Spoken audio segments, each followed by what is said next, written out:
كان في نسخة لباير ليفركوزن كده، كان في 2002، اللي كان في اول الالفية في جيل جالاكتيو اللي هو بتاع روبرتو كارلوس وزدان والكلام ده كله.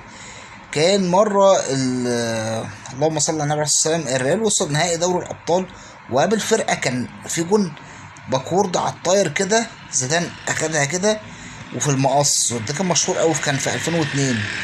تمام، أخدوا البطولة الريال 2000 و2002 2-1، كان عالمين على باير ليفركوزن.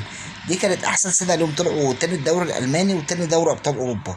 خلاص، ده يمكن أحسن حاجة في تاريخهم.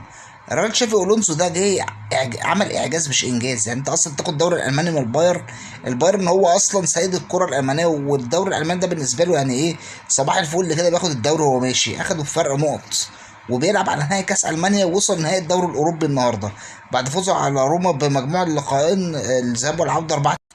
بصراحه تحيه لشافي الونسو، مستقبل